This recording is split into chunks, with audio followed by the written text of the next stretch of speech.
Salut tout le monde, bienvenue à un nouvel épisode de Sur ce, bonne soirée. Aujourd'hui, on vous parle de l'Association de l'Est dans la Ligue nationale de hockey. On a déjà le quart de la saison de fête et dans l'Est, c'est les Hurricanes qui dominent à la première place de la conférence de l'Est avec 14 victoires, 6 défaites, 2 défaites en overtime pour déjà 30 points en 22 matchs. Vraiment, pour les Hurricanes, pas grand-chose de surprenant, honnêtement. Ils ont une excellente équipe.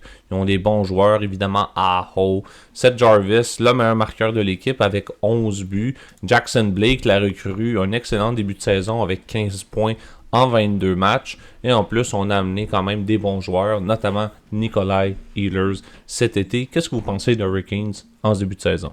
Moi, je pense que c'est un peu toujours la même chose à chaque saison. Les Hurricanes sont toujours un peu dans le haut du classement. Puis c'est vraiment en série que c'est là que ça se complique. Mais je pense que c'est une très très bonne équipe en saison régulière. Équipe défensive à la base.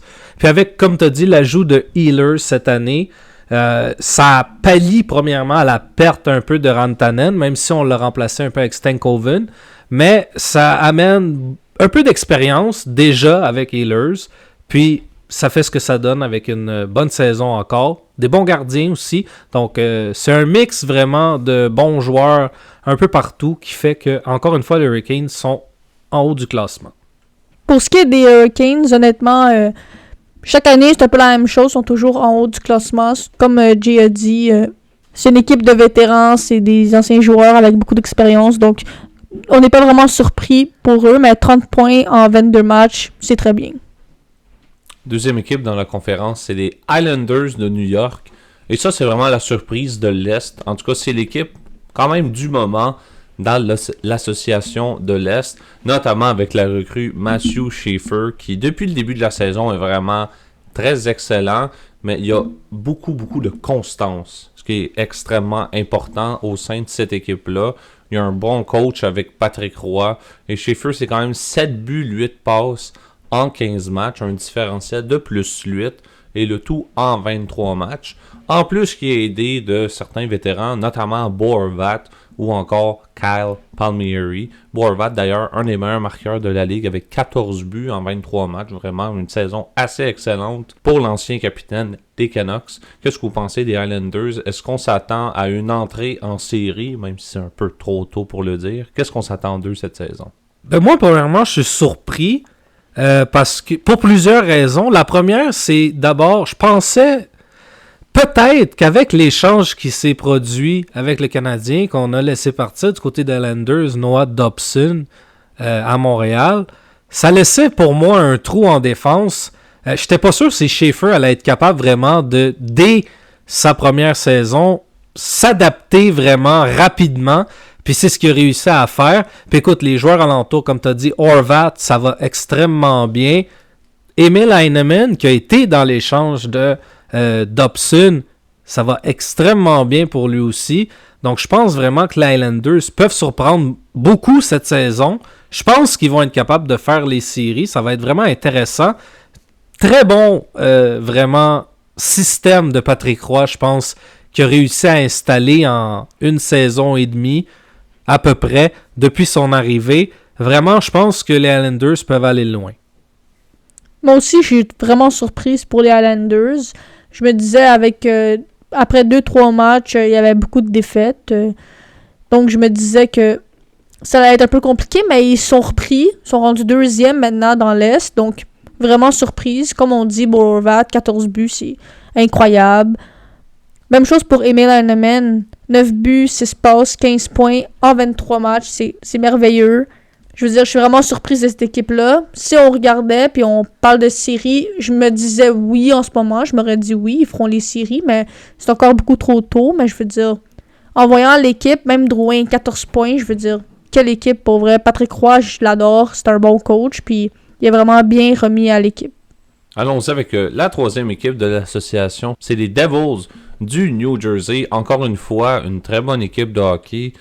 Un système beaucoup plus offensif, évidemment. Une des lacunes de l'équipe, par exemple, c'est les gardiens de but.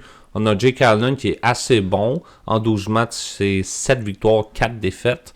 Mais du côté de Jakob Markstrom et de Nico Das, c'est pas un début de saison vraiment à pic. En fait, pour Nick Audas, c'est une victoire et 9,68 de pourcentage d'efficacité d'arrêt. Donc, lui, ça va. Mais c'est Markstrom qui a 5 victoires, 3 défaites en 8 départs. 3,83 de buts alloués et 8,64 de pourcentage d'arrêt. Ça peut toujours remonter, évidemment, mais pour Markstrom, c'est un début de saison un peu coup-ci, coup-ça. Alors que du côté des attaquants et des défenseurs, ça va assez bien. Jesper Bratt, qui s'est vraiment illustré comme étant un des fabricants de jeux les plus excellents de cette ligue-là. Jack Hughes, malgré une blessure à la main et lui qui va manquer un certain temps, on a quand même d'autres joueurs qui peuvent vraiment prendre la place, notamment Dawson Mercer, Escher, Simon Nemec qui a marqué d'ailleurs son premier tour du chapeau cette année, des gars comme Luke Hughes qui ont signé et j'en passe. Vraiment une excellente équipe de hockey. Est-ce qu'on voit les Devils rentrer en série maintenant qu'ils ont vraiment un groupe de joueurs qui sont pas tout le temps blessés, notamment comme l'année passée avec Dougie Hamilton? Moi, je pense que oui. Je pense qu'avec l'effectif qu'ils ont, ils n'ont pas vraiment le choix de rentrer en série. T'en as parlé, là, les joueurs qu'il y a dans l'équipe. On en a passé, mais c'est une équipe vraiment très bien bâtie. Très grosse défensivement aussi. Et malgré que là, Kovacevic est blessé pour plusieurs mois. On a remplacé ça par Nemec, que comme tu as dit, a marqué un tour du chapeau. Va très très bien. Va falloir que Markstrom se réveille un peu. Ça va être vraiment très important pour eux. La blessure de Jack Hughes, on va voir si à long terme, ça va faire un peu plus mal que présentement. Mais pour l'instant, je pense que les Devils sont à la place où ils doivent être. Puis juste continuer, malgré les blessures, d'aller encore plus haut et de continuer à bien jouer. Pour moi, je peux dire que je suis quand même surprise aussi. Ils ont une bonne équipe. Troisième, c'est ça que je suis surprise un peu, mais je m'y attendais un peu, disons. Malgré que Jack Hughes s'est blessé, comme on le sait, là, ils ont une petite 3 défaites consécutives, donc c'est un peu plus difficile sans Jack Hughes, c'est sûr, mais ils vont finir par s'y remettre sans lui. Mais oui, en effet, c'est une équipe que je vois en série. C'est une très bonne équipe. Des bons joueurs avec beaucoup de marqueurs et de passeurs. Pour notre quatrième équipe, c'est les Red Wings de Détroit. Et comme d'habitude, c'est vraiment le core 4 de cette équipe-là. On a Dylan Larkin, Alex DeBrincat, Lucas Raymond et Moritz Seider. C'est vraiment ce core 4-là qui vraiment mène l'équipe. Assez bien placé. Ils ont un excellent début de saison d'ailleurs. Fait que c'est vraiment une équipe qui s'est bien placée dans l'Est, qui continue de bien performer.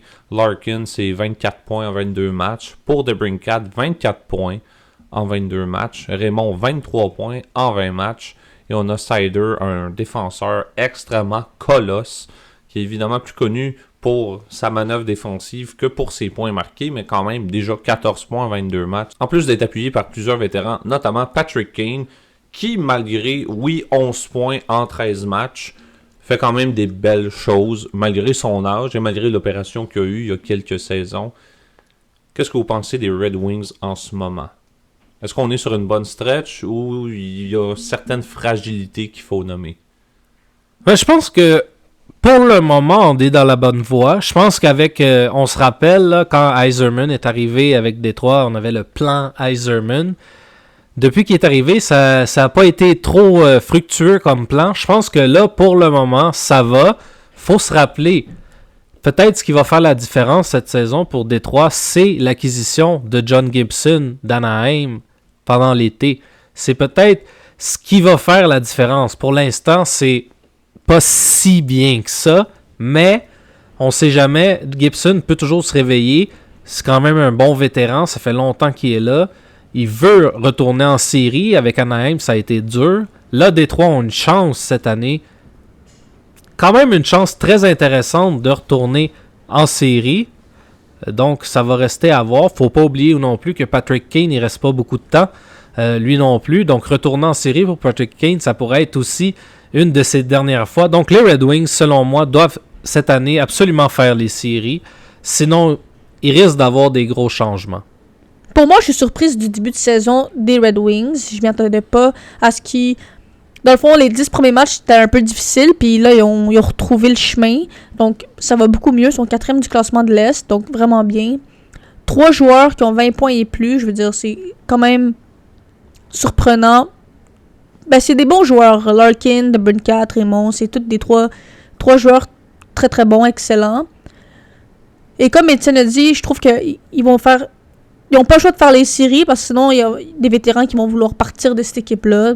À pas faire les séries souvent, ils veulent faire des séries eux, fait qu'il reste pas grand temps, donc. Bon début de saison. La seule chose aussi qu'il faudrait peut-être surveiller du côté de Détroit, c'est le nombre de buts qu'on accorde. On est, oui, 4e dans l'Est, mais avec un différentiel de moins 4. On a marqué 66 buts, mais on en a accordé 70. Donc c'est peut-être un petit truc à régler si on veut poursuivre dans les bons résultats. Suivons maintenant avec le Lightning de Tampa Bay qui, eux, vraiment, les 10 premiers matchs ont été difficiles. Je pense qu'on a eu 5 ou plus de défaites consécutives, mais ça s'est replacé. On voit que Vasilevski est encore très, très capable de jouer un bon hockey. Et notamment, moi, je trouve qu'avoir signé Jake Guentzel, ça a vraiment valu la peine sur le long terme. Il y a déjà 12 buts, 10 passes pour 22 points en 21 matchs, plus 4. Vraiment excellent. Kucherov, toujours constant avec 22 points en 19 matchs. Et Gould montre vraiment que c'est un des très bons joueurs de ce club-là. Un des joueurs probablement les plus underrated de cette équipe. Et il s'est vraiment illustré notamment au tournoi des 4 nations, notamment aussi contre les États-Unis. Et Cirelli, lui, 14 points en 17 matchs, aussi très bon. Le seul hic de cette équipe-là en ce moment, c'est Brayden Point. Seulement 3 buts en 21 matchs, 8 passes, un différentiel de moins 11. Donc pour Brayden Point, il va peut-être falloir remettre le compteur à zéro, se remettre sur le droit chemin. Je veux dire, c'est un gars qui peut marquer facilement 50 buts par année. Donc il faut se replacer au moins sur la bonne longueur d'onde pour Brayden Point. Qu'est-ce que vous pensez du début de saison du Lightning? Moi, c'est sûr qu'au début de l'année, quand il y a eu la période de défaite, j'étais quand même assez surpris, surtout avec Vasilevski dans les buts, puis tous les joueurs à l'attaque qu'on a du côté du Lightning. Mais honnêtement, pour le moment, je pense que je suis pas vraiment surpris. C'est à peu près là que je les vois un peu à chaque saison. C'est une équipe qui a beaucoup d'expérience, autant en saison régulière qu'en série. Des très très bons joueurs, des joueurs clés, surtout Edman, Vasilevski, Kucherov aussi. Donc pour moi, le début de saison a été surprenant parce qu'on a eu une période de défaite, mais pour le moment, je pense que c'est le Lightning qu'on connaît vraiment qui se remet à jouer bien. Le Lightning, je les vois toujours au début du classement, donc je suis pas vraiment surprise de les voir en 5e place. Très bonne équipe. Kucherov, Guentzel, etc. Vraiment une bonne équipe. 5e, je les vois là. Puis je les vois en série aussi, comme à chaque année. Vasilevski, toujours aussi solide. Donc, Tampa Bay, je les vois vraiment en 5e place en ce moment. Allons-y maintenant avec la 6e équipe de l'association de l'Est, c'est les Sénateurs d'Ottawa. Un peu surprenant, je dirais, notamment à cause de la blessure de Brady Tkachuk qui amène un côté physique en moins. Mais je veux dire, l'équipe fait très bien en ce moment. On a déjà 9 joueurs avec 10 points et plus. Tim Stutzle, constance avec 21 points en 21 matchs. On pace pour 82 points cette saison. Drake Batterson s'illustre encore comme un joueur très très très underrated dans le circuit Batman. Shane Pinto a eu un début de saison vraiment fulgurant comme étant un des bons marqueurs. Ça l'a un peu ralenti, mais quand même, faut vraiment pas sous-estimer Shane Pinto. Dylan Cousins, 16 points en 21 matchs, mais un différentiel de moins 10. Et Jake Sanderson et Thomas Chabot, deux des très très bons défenseurs de cette équipe-là. Sanderson, 15 points en 21 matchs et Chabot, 10 points en 18 matchs. Vraiment. Encore une fois, une équipe entourée de bons vétérans, notamment David Perron, mais aussi Claude Giroux, qui a un bon début de saison. Donc vraiment, un bon début de saison pour Ottawa, malgré, encore une fois, plusieurs difficultés dans le filet, notamment Linus Ullmark, avec une moyenne allouée de 2,95 buts par match et 8,77 de pourcentage d'arrêt. Faut faire mieux pour Linus. Qu'est-ce que vous pensez d'Ottawa? Moi, j'aborde un peu dans le même sens que toi. du fait que je suis surpris que les Sénateurs soient là présentement à cause que Brady Tkachuk est blessé présentement. Ça fait déjà quelques temps même. Je suis surpris, mais en même temps, c'est un peu ce qu'on voit aussi depuis l'année passée avec vraiment là, l'évolution de Tim Stutzle, des défenseurs Chabot et Sanderson. Donc, je pense qu'Ottawa est quand même à la bonne place. C'est quand même très surprenant sans le capitaine. Honnêtement, en 6e place, Ottawa, j'aurais jamais pensé qu'ils soient là en ce moment. Tant mieux pour eux. Sans Brady, c'est sûr que c'est un peu plus difficile, mais Tim Stutzle, on peut dire qu'il sauve un peu la situation. Puis on peut dire aussi qu'ils ont un très bon gardien, ancien des Bruins, Linus Ullmark, un très bon gardien, moi je l'ai toujours aimé. 8 victoires, 5 défaites, c'est bof, mais 2,95 de buts alloués, c'est pas si pire. Donc, vraiment, l'équipe, je suis surprise. Une très bonne équipe. J'ai hâte de voir quand Brady va revenir. J'aime bien Brady. Allons-y maintenant avec les Big Bad Bruins de Boston qui sont 7e dans l'association de l'Est avec 13 victoires, 11 défaites. Et comme d'habitude, c'est vraiment Pasternak qui mène le show avec 11 buts, 18 passes. Et Morgan Geekie, lui, 17 buts, 6 passes en 24 matchs pour un total de 23 points. Vraiment un excellent joueur. Encore une fois, un joueur qui va s'illustrer comme un des très bons marqueurs. Évidemment, il joue avec Pasternak, donc ça l'aide. Mais Morgan Geekie, vraiment un excellent joueur. Il s'illustre comme un très très bon marqueur qui va peut-être marquer 40 voire 50 buts cette année. Encore trop tôt, évidemment, pour le dire. Mon gros problème avec les Bruins de Boston cette année, c'est la défense. Notamment la défense. Oui, on était allé chercher Nikita Zadorov, qui s'est amélioré par rapport à sa saison précédente, que la seule affaire qu'il lidait, c'est les minutes de pénalité. Mais Zadorov, vraiment, joue très physique. C'est son rôle. Donne des coups assez salauds, notamment celui qu'il a donné à Matthew Schaefer contre les Islanders. Mais la seule affaire, c'est vraiment défensivement. Dans le différentiel des joueurs, il y a beaucoup de négatifs, beaucoup de négatifs, beaucoup de joueurs qui sont pas tant efficaces. Notamment, on était allé chercher Tanner Jeannot, 9 buts en 24 matchs. C'est pas fameux. Évidemment, c'est pas le joueur qui va jouer sur un premier trio, mais on s'attend un peu plus des joueurs qu'on a signés à long terme, notamment Zadorov, mais aussi Elias Lindholm, qui lui a 9 points en 14 matchs. Qu'est-ce que vous pensez en ce moment des Bruins? Est-ce que c'est une équipe qu'il faut continuer à observer en vue des séries ou c'est une équipe que vous voyez flopper un moment donné? Moi, pour le moment, je trouve que les Bruins sont surprenants, surtout après la vente de fou qu'on a fait la saison dernière. On s'est débarrassé de plusieurs joueurs, dont le capitaine Brad Marchand. Je pensais vraiment que ça allait être pire que ça en début de saison pour les Bruins. Pour le moment, c'est pas si pire, ça pourrait être meilleur. Mais je pense que au fur et à la mesure que la saison va avancer, je pense que les Bruins vont commencer à vraiment régresser au classement. Ça va commencer à être de plus en plus difficile.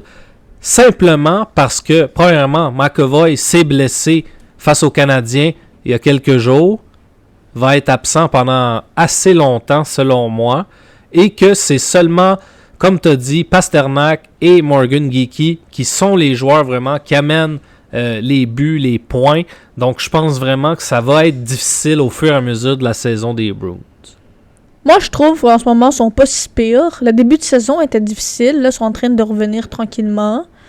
C'est sûr qu'avec des joueurs comme Pasternak et Geekie, l'équipe, c'est pas si pire, mais je veux dire, quand ils ont fait toutes les transactions, ils ont perdu beaucoup de joueurs. Au moins, c'est eux qui gardent le classement haut.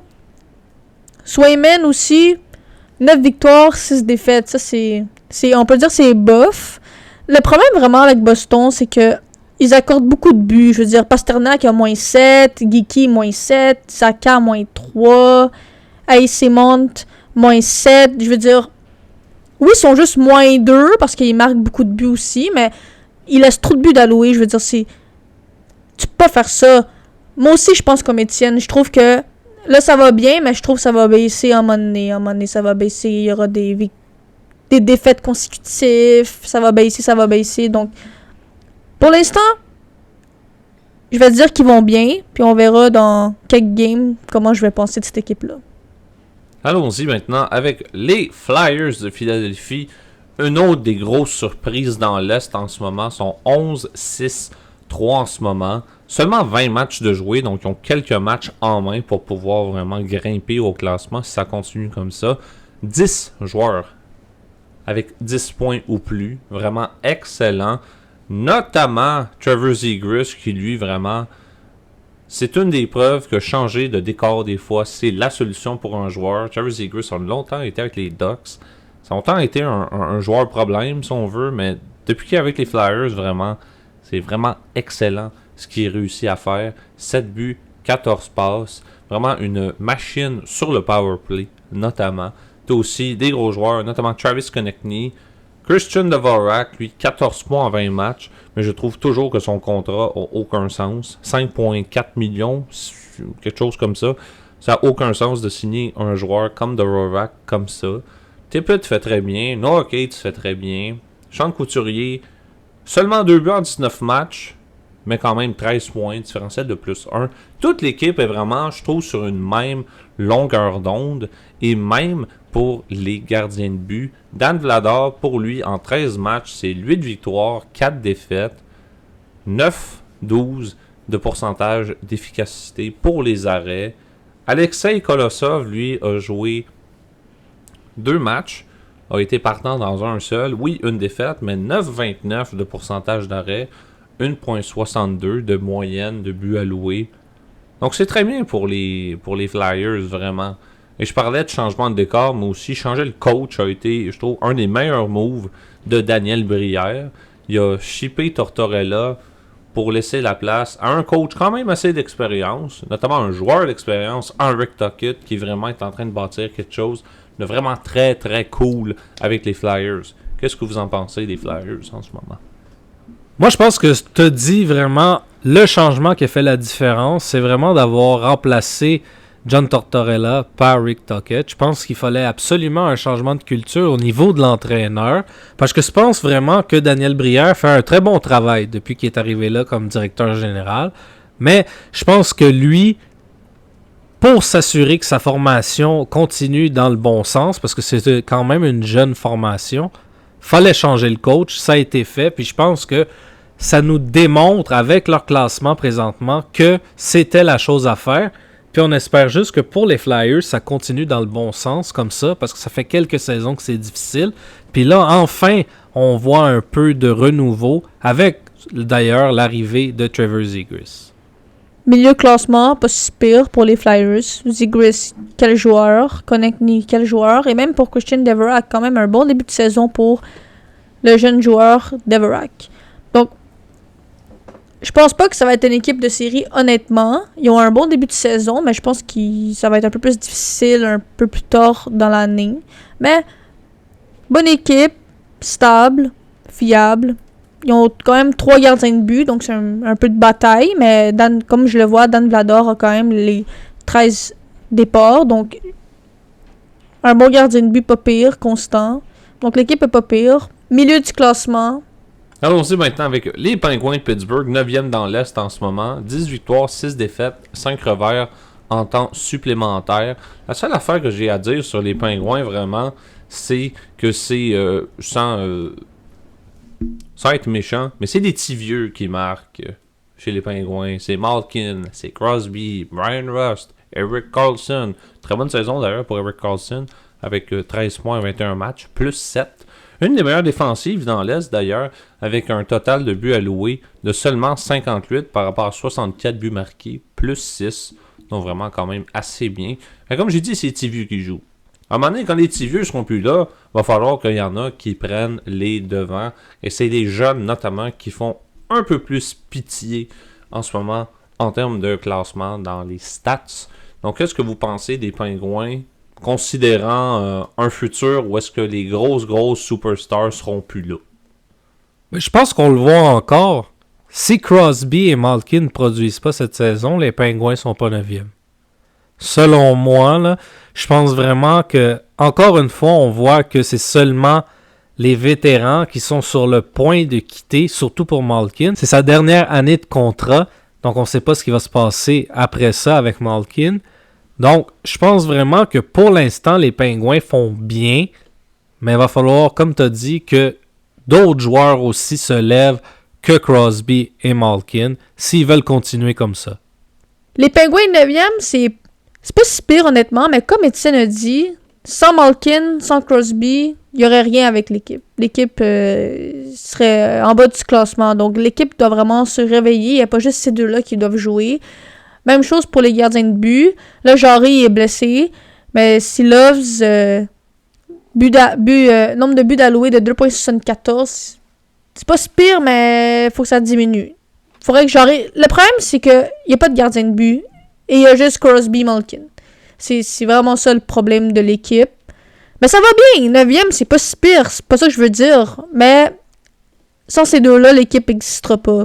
Puis il faudrait un gardien de but. Allons-y maintenant avec nos Canadiens de Montréal qui sont 10e en ce moment dans l'Est. On a eu une mauvaise stretch, évidemment. Ça, c'est très obvious de dire ça. Mais je pense que c'est une équipe qui est capable de se replacer.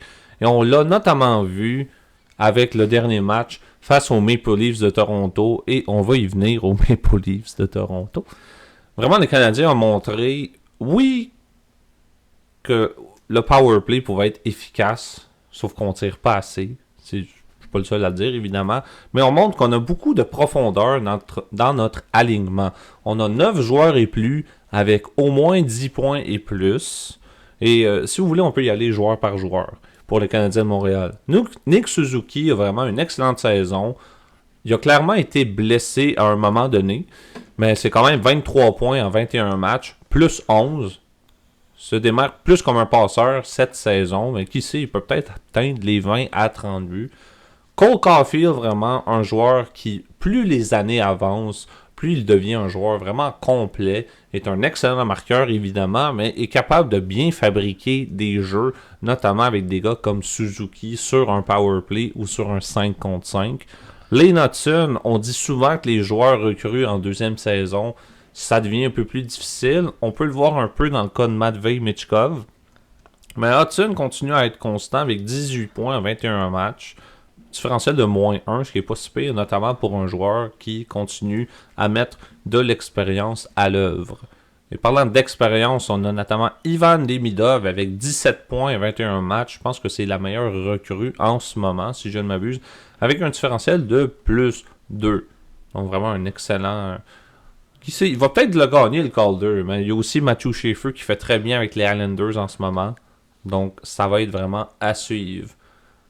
Pour mes deux derniers joueurs, c'est Noah Dobson et Mike Matheson. Pour Dobson, une excellente affaire, autant pour nous que les Islanders, eux qui ont Emil Heinemann, qui est très constant. Nous, on a Dobson, qui revient d'un match de 2 buts. Vraiment 15 points en 21 matchs. Du différentiel de plus 2, vraiment toute une affaire d'avoir signé ce gars-là. J'étais craintif par rapport à son contrat au début, parce que je me dis qu'on a été trop vite. Mais je pense que Ken Hughes a vraiment bien réfléchi à son affaire. Et ensuite, on a Mike Matheson, le meilleur différentiel de l'équipe avec plus 12. On a 14 points à 21 matchs pour Matheson. Évidemment, nous, on veut qu'il se fasse signer. Mais ça a été mis très au clair qu'aucune négociation de contrat, pour l'instant, va être faite publique. Donc, d'après moi, ce que le Canadien veut, c'est vraiment regrouper l'équipe. On veut pas aller dans l'individualisme, ce qui est une très bonne affaire pour une équipe qui vraiment continue à se développer. Donc pour Matheson, ça va être vraiment pour son contrat à suivre. Mais je suis convaincu que Ken Hughes a un bon plan pour garder Matheson à Montréal parce que c'est un défenseur qu'on a besoin. Qu'est-ce que vous pensez du Canadien, vous? Si on regarde overall, je pense que pour un début de saison, après 21 matchs, je suis quand même assez satisfait de ce que le Canadien ont réussi à faire. Par exemple, on en a parlé un peu, il y a eu une séquence de défaites quand même assez difficile. Là, on s'est bien repris contre Toronto. Il va juste falloir continuer de jouer dans le même sens. Continuer de jouer dans le même sens, ça ne veut pas dire non plus de ne plus perdre de game de la saison, mais il faut juste continuer à vraiment faire comme Toronto. On a fait...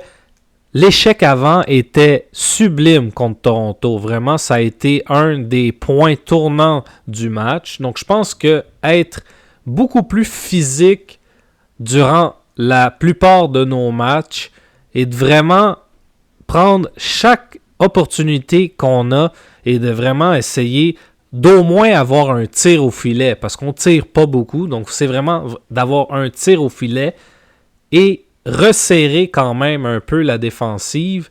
On a accordé 76 buts. C'est sûr que pendant la séquence de défaites, ça n'a pas aidé. On a accordé beaucoup de buts. Donc, resserrer un peu la défensive.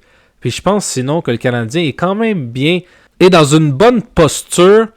Si on regarde aussi au niveau des blessures, on a quand même quelques blessés importants. Donc je pense que malgré tout ça, on est dans une bonne posture pour l'instant. Il faut juste vraiment s'assurer de continuer vers le haut et de ne pas retomber dans des séquences de défaites qui pourraient vraiment là, nous faire extrêmement mal. Honnêtement, on avait bien commencé, ça a dérapé un peu, mais là, on vient tranquillement. Malheureusement, on a eu des blessés. On a perdu Alex Newhook, qui avait bien commencé la saison. Malheureusement, on a perdu un bon. Suzuki, toujours constant avec ses passes, un petit passeur. Cole Caulfield, notre marqueur, 13 buts, ce qui est vraiment bien. Lane Hutson, quel joueur. Le gagnant du Calder. Ivan Demidov, 17 points. Ça va très bien. Et etc. Je n'aimerais pas toutes. Mais je nous vois en série. Si on continue de même, malgré nos blessés, quand même pas pire. Le problème, vraiment, c'est d'un but. C'est zéro constant. Jacob Dobech nous montrait qu'il était capable. Là, il a perdu un peu confiance depuis qu'il y a eu des petites larmes versées ses réseaux. Mais Montembeault, c'est un peu plus difficile. Début à accorder 3.71, c'est vraiment pas acceptable. Un pourcentage de 0.852. C'est un peu trop bas à mon goût, mais ça va se replacer, il va revenir. Ben, je l'espère, mais il va revenir. Juste que c'est un peu plus difficile au niveau des gardiens de but. On sait pas trop quoi faire. On sait pas qui va avoir le game start. On verra, mais je nous vois en série en espérant. Allons-y maintenant avec les Blue Jackets de Columbus. Eux qui sont presque assez habitués à être en milieu bas de classement, eux, depuis quelques saisons. On s'entend que ça fait quand même un certain temps qu'on les a pas vus en série, notamment. Évidemment, les gros superstars jouent. Marchenko, c'est 22 points en 22 matchs, on pace pour 82 points. Werenski, lui, 21 points en 22 matchs. Toujours un candidat pour moi pour le Norris. Dimitri Voronkov, 18 points en 22 matchs. Beaucoup de très bons Russes, notamment dans cette équipe-là, dont Marchenko, Voronkov. On a aussi Adam Fantilli qui prouve que c'est vraiment un joueur de franchise. 17 points en 22 matchs. Bientôt va franchir le cap des 10 buts en espérant. Charlie Coyle fait quand même assez bien. 14 points en 22 matchs. Ça va quand même assez, lui, pour le nouveau venu. Mais il y a plusieurs joueurs qu'il va falloir qui step up le jeu. Notamment Ivan Promorov, des gars comme Devin Severson, Miles Wood, mais surtout Ken Johnson, qui lui a seulement 5 points en 21 matchs, avec un différentiel de moins 12. Donc pour Johnson, c'est pas des saisons notamment remarquables en ce moment, là. Donc il va falloir juste qu'il step up the game, comme ils disent. Ken Johnson, évidemment, c'est pas un marqueur de 100 points. Ça le sort vraiment jamais, d'après moi. Mais c'est au moins un gars qui peut aller marquer une vingtaine, voire une trentaine de buts, puis qui peut être très bon, au moins, avec les fabrications de jeux. Qu'est-ce que vous pensez des Blue Jackets? Est-ce qu'on voit ces gars-là en série un jour? Oui, mais je pense que c'est pas pour maintenant. Puis je pense que le jour où on va les voir en série, ça va être quand il va avoir un gardien partant numéro 1 qui a du bon sens. Parce que pour l'instant, je pense que c'est devant le filet vraiment le problème des Jackets. Ils accordent beaucoup de buts, 71 cette saison. Donc vraiment, je pense que la défensive aussi a un rôle à jouer là-dedans, ça c'est sûr et certain. Mais je pense que les Jackets ont besoin d'un gardien de but. Moi, honnêtement, je voyais cette équipe-là où ils sont dans le classement actuel. Je veux dire, les Blue Jackets, c'est une bonne équipe, mais juste pas assez fort. Mais ils ont des bons joueurs. Marchenko, 22 points. Werenski, 21 points. Voronkov, 18 points. Fantilli, 17 points. Je veux dire, ils ont une bonne équipe, mais comme Étienne a dit, c'est vraiment d'un but. Puis moi non plus, je les vois pas trop en série cette saison, mais ça peut être une surprise, on le sait pas. On parlait des gardiens de but des Blue Jackets. Mentionner rapidement, c'est pas Elvis Merzlikins qui a le plus grand total de départ cette saison, c'est Jet Greaves qui lui est à sa 4e saison avec les Blue Jackets. Lui qui a à ce moment à 14 départs quand même, 7 victoires, 4 défaites. Quand même assez bien, surtout pour un nouveau gardien de but, parce qu'on sait que Merzlikins, depuis qu'il a signé son gros contrat, ça ne marche pas. Ce n'est pas un secret. Tu peux pas gauler bien une game puis gauler les 20 prochaines comme un débile. Fait que... Gardez ça en note, Jet Greaves des Blue Jackets de Columbus. Ça pourrait être un joueur, un jeune joueur d'ailleurs, 24 ans, pas repêché. Gardez ça en note. Si je me trompe pas, en plus, c'est vraiment officiel. Merzlikins s'est vraiment rendu le 2e chez les Blue Jackets. Donc c'est vraiment... il part de haut, lui, là. Vraiment. Merzlikins qui était promu à vraiment avoir un très bel avenir, disons, comme gardien numéro 1. À partir du moment où tu tombes numéro 2, très difficile de retourner numéro 1 dans la ligue. Allons-y maintenant avec les Capitals de Washington. Un excellent début de saison. 11-9-2 pour l'instant en 22 matchs. C'est une équipe que je vois remonter dans le classement quand même assez bien. Un différentiel de plus 9 dans les buts. 71 buts marqués, 62 buts alloués. On a des grosses machines de buts là-dedans. Tom Wilson, 11 buts en 22 matchs. Ovi, lui, il continue malgré son âge à performer. 10 buts en 22 matchs. On le verra obviously pas atteindre le plateau des 1000 buts, là, à moins que vraiment à moins vraiment d'un miracle. Mais écoute, le seul joueur de l'histoire de la Ligue nationale à avoir 900 buts a marqué son 905e, 6e et 7e contre nous d'ailleurs. Petite mention drôle. Mais il continue d'être extrêmement constant. Vraiment, on est chanceux d'encore avoir un Ovechkin dans cette ligue-là. Dylan Strome s'illustre encore comme un excellent fabricant de jeu. 15 passes en 20 matchs, donc 5 buts, donc 20 points en 20 matchs. Peut-être 82 points pour Strome cette saison. Chychrun, il fit avec cette équipe-là. 6 buts, 13 passes, 19 points en 22 matchs. Et toute cette équipe-là a un différentiel dans le positif, à l'exception de quelques-uns. Les quelques-uns sont Trevor Van Riemsdyk avec moins 3 et Brandon Duhaime à moins 2. Sinon, tout le monde est dans le positif. Vraiment une excellente équipe défensivement. Un groupe qui vraiment a une énorme chimie. Un bon mix de jeunes, bon mix de vétérans, notamment Ovechkin, et un excellent entraîneur-chef aussi. Qu'est-ce que vous pensez des Capitals plus tard dans cette saison? Est-ce qu'on voit ces gars-là en haut de l'Est?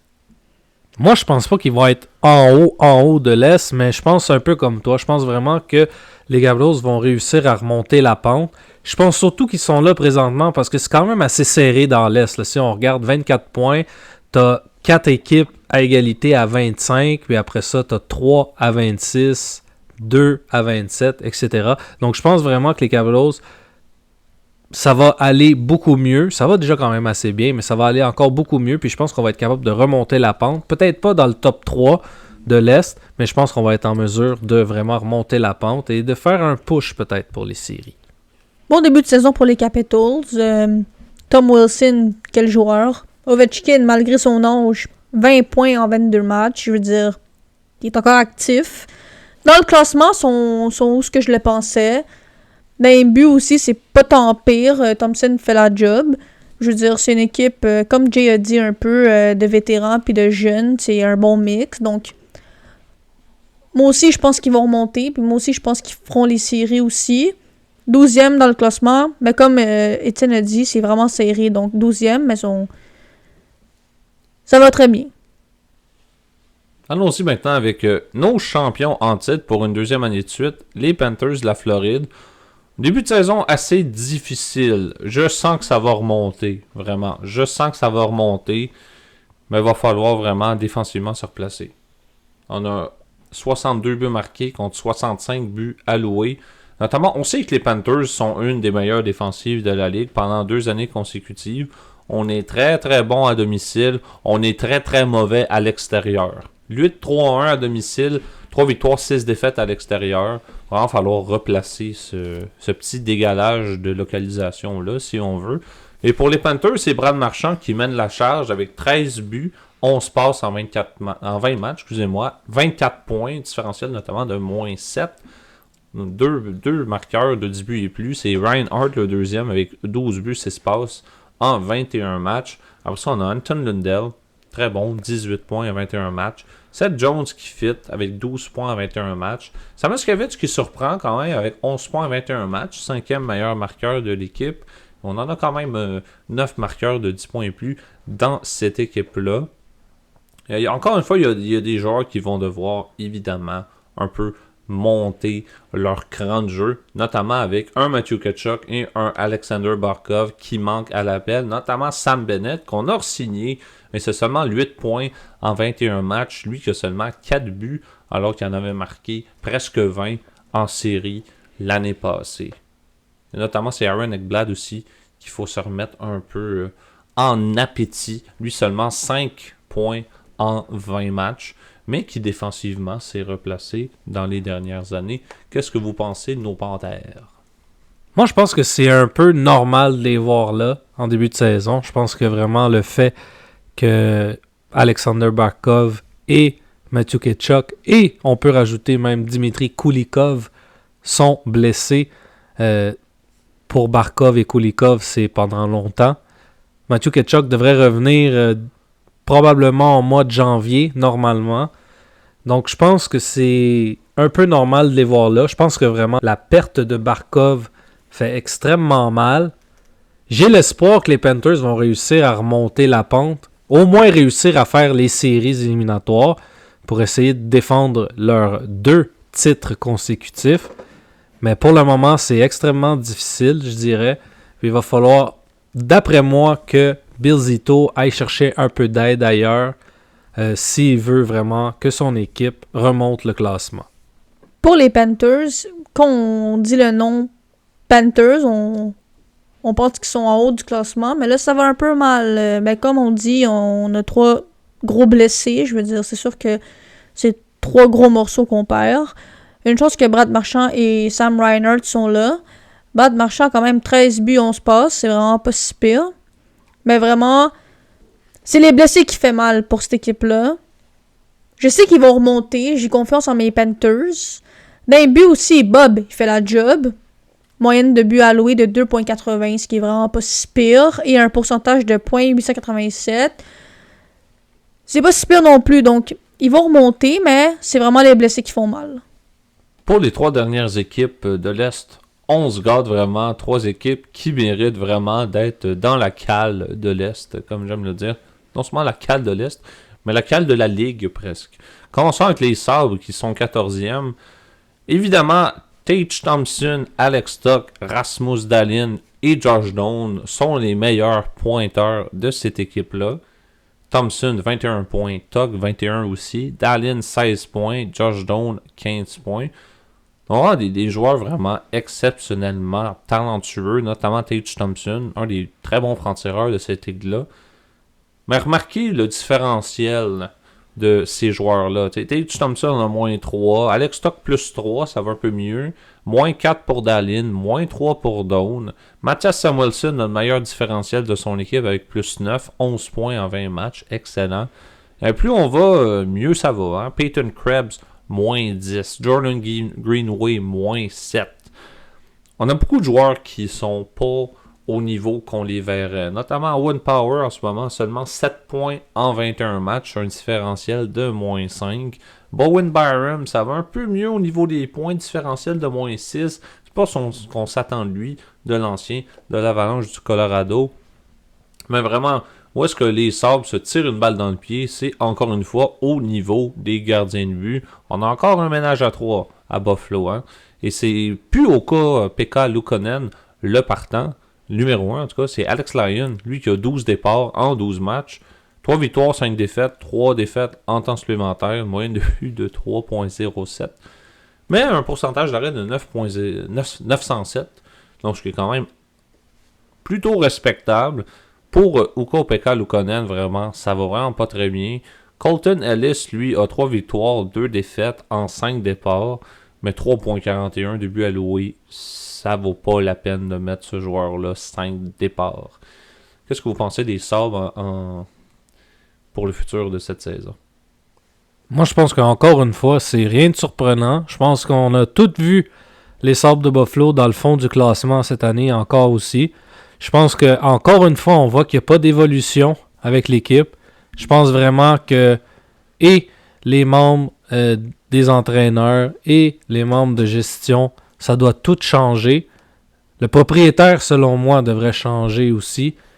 Les Sabres de Buffalo, selon moi, encore une fois, ça va être la même histoire qui va se répéter pour une 16e saison, si ma mémoire est bonne, consécutive. On ne fera pas les séries, on va finir encore une fois dans le fond du classement de l'Est et de la Ligue. Et encore une fois, on va être en mesure de rien faire à cause justement de la mauvaise réputation des Sabres de Buffalo. Honnêtement, les Sabres, ça fait plusieurs saisons qu'ils sont dans le bas classement. Donc, m'y entendais un peu. Mais je trouve ça quand même dommage parce qu'ils ont quand même Thompson, Tuck, Dallin, tous des bons joueurs dans cette équipe-là. Je sais vraiment pas ce qui marche pas avec cette équipe. Peut-être les gardiens de but, pas assez de constance, etc. Mais vraiment dommage pour ces 3 joueurs-là. Mais je m'y attendais qu'ils soient dans le bas classement cette saison encore. Oh là là. Allons-y avec les Rangers maintenant de New York, 15e. 10 victoires, 11 défaites, 2 défaites en temps supplémentaire. Une des moins bonnes attaques de la Ligue. Seulement 58 buts marqués. C'est d'ailleurs la pire attaque de l'Est en ce moment. 61 buts marqués. C'est un peu plus respectable quand même. Un différentiel de -3 considérant qu'on ne marque pas assez de buts. Notamment à domicile. À domicile, au Madison Square Garden, où est-ce que les Rangers jouent, ils ont une victoire, 7 défaites, une défaite en temps supplémentaire. Alors que sur la route, c'est 9 victoires, 4 défaites, une défaite en temps supplémentaire. Donc, sur la route, ça va super bien pour les Rangers. Un bon pourcentage de victoires. Mais tu peux pas perdre presque 10 matchs à domicile. Tu as une seule victoire à domicile. Tu peux pas faire ça. Non seulement tu peux pas faire ça à ton équipe, mais tu peux pas faire ça devant tes fans. Notamment Madison Square Garden, qui est un des amphithéâtres de hockey les plus respectés de la Ligue, un des plus connus. Faut que tu performes devant tes joueurs. Et non seulement il faut que tu performes, mais il faut que les joueurs commencent à marquer beaucoup plus de buts. Panarin, oui, 20 points, 23 matchs, mais c'est seulement 6 buts. Adam Fox, c'est pas un marqueur, évidemment, mais un excellent fabricant de jeu. 19 points en 23 matchs. Donc pour lui, tout va bien quand même. C'est un bon début de saison. Mais c'est pour les Mika Zibanejad, les JT Miller, les Will Cooley, les Alex Lafrenière, les Vincent Trocheck, qui, oui, est blessé malheureusement. Il va falloir que les joueurs marquent. Il va falloir tirer au filet. Il va falloir arrêter d'aller chercher le jeu parfait. Il va falloir arrêter d'essayer de marquer dans le top du top corner pour essayer de battre le goaler le plus précisément possible. Ça ne marchera pas pour les Rangers cette année. On n'a aucun marqueur de 10 buts et plus. Pour vraiment une des seules équipes qui n'a pas de marqueur de 10 buts dans l'Est en ce moment. Va falloir step up, va falloir jouer défensivement, va falloir protéger Igor Shesterkin parce que c'est pas Jonathan Quick qui va jouer en série, ça va être Shesterkin s'il se rend là. Qu'est-ce que vous pensez des Rangers? Moi, aucunement surpris qu'ils soient dans le fond du classement. Moi, je pense que la pire affaire que les Rangers pouvaient faire, c'était d'échanger le noyau de vétérans qui était extrêmement respecté à New York. Je parle bien sûr de Jacob Trouba et de Chris Kreider qu'on a échangé. Chris Kreider, ça a été pendant l'été, mais Trouba, ça a été pendant la saison dernière. Je pense que vraiment là, c'est là que ça a parti les mauvaises performances des Rangers. Et si je peux en ajouter, on a décidé aussi de laisser partir, d'échanger en fait K'Andre Miller, qui est rendu lui avec les Hurricanes. Donc je pense que d'avoir laissé partir ces 3 joueurs-là, ça explique les déboires présentement, parce que oui, on a quand même Panarin, Trocheck, Zibanejad, Adam Fox, Shesterkin dans les buts, mais je pense vraiment que d'avoir laissé partir surtout Kreider et le capitaine Trouba, ça a fait extrêmement mal aux Rangers, ça leur fait encore mal et ça va leur faire mal pendant longtemps encore. Je pense que cette saison encore, on va voir beaucoup de changements chez les Rangers. Ça risque d'être très excitant quand on va arriver vers la période des transactions, peut-être même avant. Donc ça reste à surveiller du côté des Rangers. Ça va bouger beaucoup selon moi cette saison. Faut pas oublier qu'il y a beaucoup de vieux joueurs encore dans cette équipe-là. notamment Artepi Panarin, JT Miller, Mika Zibanejad, des joueurs qui sont à la trentaine et plus, et c'est possible que Panarin, à un moment donné, se tanne et va jouer en KHL. Gardez ça en tête. Les Rangers, qui sont dans le bas classement actuel, comme Étienne a dit, je suis surprise parce que c'est les Rangers. Mais je suis pas surprise avec les échanges qu'ils ont fait dernièrement. Donc oui, c'est plate pour l'équipe, mais quand tu te débarrasses des bons joueurs, c'est sûr que ça va flopper. Shesterkin, c'est un peu difficile. 7-8-2 comme fiche, c'est pas le meilleur. Mais il n'y a pas vraiment de défensive devant lui non plus. Fait que c'est pas vraiment de sa faute. C'est vraiment l'équipe en tant que telle que ça va pas très bien. D'après moi, avec le début qu'ils ont, ils se rendront pas en série, mais on peut être surpris, comme j'ai dit tantôt. On verra, mais c'est un peu dommage pour l'équipe. Et on va finir avec les fameux Maple Leafs de Toronto. On parlait tantôt que les Rangers avaient échangé plusieurs joueurs importants qui ont décidé de lâcher prise sur ces joueurs-là. À Toronto, on a décidé de lâcher prise sur Mitchell Marner. Je pense que tout est dit en disant ça, parce que depuis, vraiment... Non, oui, on a quelques blessés en ce moment du côté des Leafs, mais je pense qu'on a vraiment vu que défensivement et offensivement... D'ailleurs, les Maple Leafs de Toronto ont une des pires défensives de la Ligue. On a 82 buts alloués cette saison, et ça, c'est dans l'ensemble de la Ligue nationale. Pour vous donner une idée, les pires équipes, incluant les Leafs, c'est eux. Les Oilers d'Edmonton avec 87 buts alloués. Les Blues de Saint-Louis avec 82. Et les Canucks de Vancouver avec 86 buts alloués, qui font partie des pires différentiels de buts de la Ligue. Donc c'est bien beau William Nylander avec ses 29 points à 19 matchs. Ou encore Tavares avec un de ses meilleurs débuts de saison en carrière avec 27 points à 22 matchs. Et Matthew Nice qui est, je pense, blessé en ce moment mais qui performe bien malgré tout. Si le reste de ton équipe ne joue pas, tu ne peux aller nulle part. Évidemment, j'ai pas parlé d'Austin Matthews. Lui, c'est 9 buts, 5 passes en 14 matchs. 17 points en 17 matchs, excusez-moi, plus 9. Mais c'est un joueur qui, depuis qu'il a eu sa saison de 69 buts, n'est plus le même joueur. Beaucoup de blessures, beaucoup d'inexactitudes sur ses blessures d'ailleurs. Est-ce que c'est quelque chose de plus grave qu'une simple petite blessure à l'aine? On le sait pas vraiment. Mais j'ai bien hâte de savoir ce qui se passe avec Matthews. Parce que malgré sa constance dans les points, la constance physique n'est malheureusement plus au rendez-vous. Pour les gardiens de but, il y a quand même un minimum de constance. Oui, Stolarz, lui, en 13 départs, c'est 6 victoires, 5 défaites. Et une défaite en temps supplémentaire. Mais c'est une moyenne de 3,51. Et c'est pas parce qu'il est mauvais dans sa position. Il a d'ailleurs callé ses joueurs en pleine entrevue de presse, leur disant que « Hey les boys, si vous défendez pas, je peux pas tout arrêter. » Que ton caller te dise ça, ça veut dire qu'il y a un certain problème au niveau des joueurs qui sont en avant de toi. Est-ce qu'on voit les Leafs en série cette année, malgré la perte de Marner? Et tout ce que j'ai dit, évidemment. Moi, je pense que non. Premièrement, pour ta réponse, je pense que les Leafs ne feront pas les séries. Je pense que c'est extrêmement épouvantable ce qui se passe, premièrement. Aucune défensive. Bon, faut dire que Chris Tanev est blessé. Ça laisse un très gros trou. Mais aucune défensive. Moi, personnellement, je trouve que les gardiens font zéro le travail. C'est épouvantable. On a accordé 82 buts. 82 buts. Pire équipe dans l'Est avec 82 buts. Et la troisième, quatrième pire de la Ligue au complet. Je pense que le problème est là. Moi, j'ai pas l'impression que Craig Berube va finir l'année avec les Leafs si ça continue comme ça.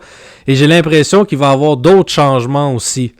Pour en revenir à Mitch Marner, qui est parti avec les Golden Knights, moi, je pense que c'est plus Marner qui a abandonné sur les Leafs que les Leafs ont abandonné sur lui. Parce que je pense que lui voyait que avec les résultats qu'on a eus dans les autres dernières saisons, et Marner est resté là quand même assez longtemps, on n'allait pas avancer du côté des Leafs. Je pense que lui, personnellement, s'est dit « Je veux essayer d'avancer, je veux essayer d'aller avec une équipe qui a une chance d'avancer. » Il a choisi les Golden Knights, bien sûr.